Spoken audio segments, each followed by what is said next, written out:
à protéger nos populations et leurs biens et à assurer notre prospérité. La Confédération AES réitère avec force sa ferme condamnation du soutien ouvert et parfois exprimé publiquement des sponsors étatiques étrangers qui, pour des motifs impérialistes, déstabilisent notre entité d'une part, en mettant à la disposition des groupes terroristes des conseillers,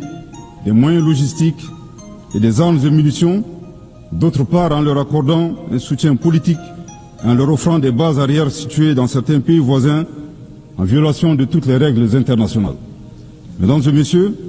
aussi éloignés qu'il n'y paraît, la guerre en Ukraine et le terrorisme dans le Sahel ont des connexions. À titre de rappel,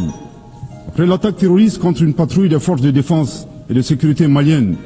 du 24 au 26 juillet 2024 à Tinzaouatin dans la région de Kidal, le Mali avait dénoncé cet incident dans son allocution de 2024, ici même, et condamné l'attitude d'officiels ukrainiens qui ont publiquement revendiqué leur participation à la dite attaque terroriste. De ce comportement atypique, nous avons déduit tout simplement que les officiels ukrainiens ont malheureusement confondu la scène internationale et la scène de théâtre.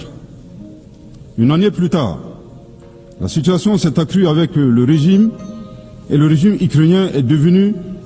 l'un des principaux fournisseurs de drones kamikazes aux groupes terroristes dans le monde. Dans ce contexte, certains États occidentaux doivent cesser de fournir des armes à l'Ukraine au risque de contribuer à la promotion du terrorisme international. Pour d'autres, dont le régime français nostalgique de la colonisation est préoccupé par sa perte d'influence dans le Sahel, l'appui au régime ukrainien relève d'une manœuvre consistant à occuper l'attention de la communauté internationale sur la guerre en Ukraine, tout en sponsorisant les groupes terroristes évoluant, à protéger nos populations et leurs biens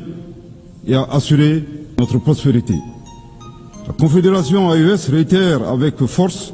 sa ferme condamnation du soutien ouvert et parfois exprimé publiquement des sponsors étatiques étrangers qui, pour des motifs impérialistes, déstabilisent notre entité d'une part, en mettant à la disposition des groupes terroristes des conseillers, des moyens logistiques et des armes et munitions, d'autre part en leur accordant un soutien politique et en leur offrant des bases arrières situées dans certains pays voisins en violation de toutes les règles internationales. Mesdames et messieurs, aussi éloignés qu'il n'y paraît, la guerre en Ukraine et le terrorisme dans le Sahel ont des connexions. À titre de rappel, après l'attaque terroriste contre une patrouille des forces de défense et de sécurité maliennes du 24 au 26 juillet 2024 à Tinzaouatin dans la